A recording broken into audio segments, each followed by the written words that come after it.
Hi guys, Suzette the Marriage Warrior here, and I'm going to talk to you today about how to have a God-centered marriage. You know, God is a personal God. He is with you and your marriage, and He cares about all of those things. And I know sometimes we feel that He is very distant from us, but God is within you. And so when you can feel Him within you, then you know you can center yourself. So we're talking about a God-centered marriage, but a God-centered marriage requires two people to get centered with God. You know, when we go to church and we think that's our check mark for the week, if we do not apply that relationship within ourselves through the week, you're just really wasting time to go to church. It's about application, because you don't really get a check mark when you go to church. If you get something from your church or your small group that really registers with you and resonates within you, then you want to take that with God. You want to be able to center yourself and say, okay, how can I be a part of what I'm learning and apply it to my life?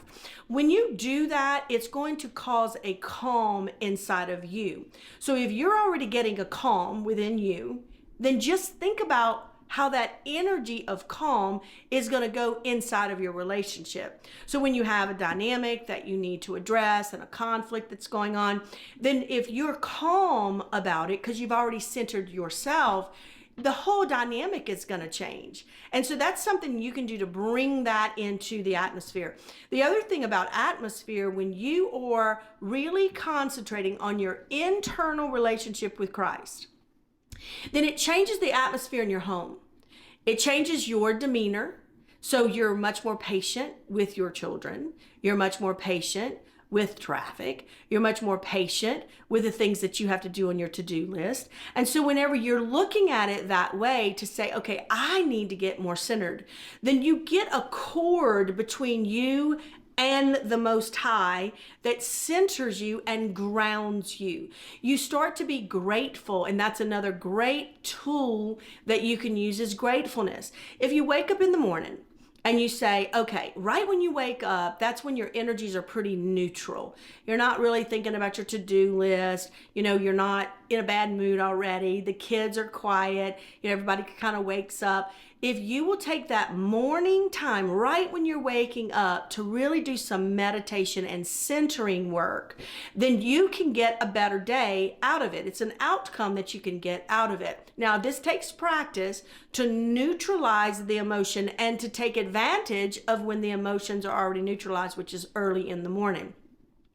Now, doing a devotional and putting yourself in a ritual of doing devotionals is good. But in the morning when you do it, in that kind of zone that's neutral in your emotions, you are open to get downloads spiritually. You know, we all want to feel that God is with us. And the only thing you have to do is tap into the fact that He's with you. He is with you. The angelic hosts are with us. Because if not, my gosh, what would we really be like if the angelic hosts weren't assisting us? And so you just need to tap in and tune into that frequency of a higher dimension of heaven. And so when you learn how to do that skill within yourself, you're going to notice that your atmosphere changes around you. Not only is it internal energy changes, but it's the atmosphere around you. And when you start being grateful about certain things, that when you have an issue with a certain thing, then you can come at the issue with a grateful heart that's much more grounded and stable, which will help you not be argumentative whenever you're trying to address that conflict with your partner. Now, how does a marriage get into a spiritual, divine atmosphere together? I teach people how to pray together. And if you have a partner that you feel safe enough to say, hey, can we pray together sometimes? I mean, even if it's every other day or once a week, start slow if you want to. Prayer can be very intimidating for some reason for couples.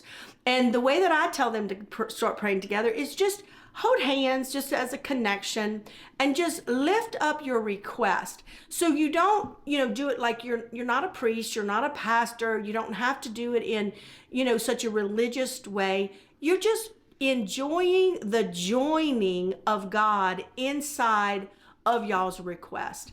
And you can do that kind of giving each other turns. You don't have to have one person lead.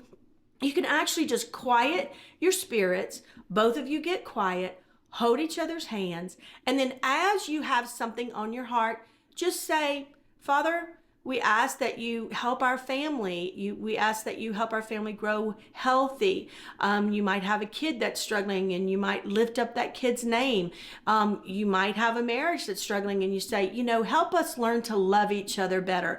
The more positive you're going to stay in prayer, which prayer by its atmosphere, just looking at it and feeling it, is going to keep you very positive. You're not going to go in there and say, Father, help my husband to be a better husband. You're going to go in there and you're going to be appreciative. You can say, thank you for my husband and thank you for him providing for us. And that is going to shift the atmosphere between y'all. It's an energy shift that when you start positively, your other partner can hear that you have a good heart towards them. And sometimes when you're arguing, the person doesn't know if you even care about them, much less have a good heart. It's a simple thing to do to pray together. And if you have a partner that you feel safe enough to ask if we could start praying together, see if you can do that. Make it simple. God is with you anyway. And the most important part is to keep your own self centered and grow your own spiritual connection. It's pretty simple. Remember, God is already within you, and every desire that you already have is already in the atmosphere around you. He's already given you the desires of your heart. He says it in the scripture. He does it. You just have to access it. I hope this helps. And if you like the content, please subscribe.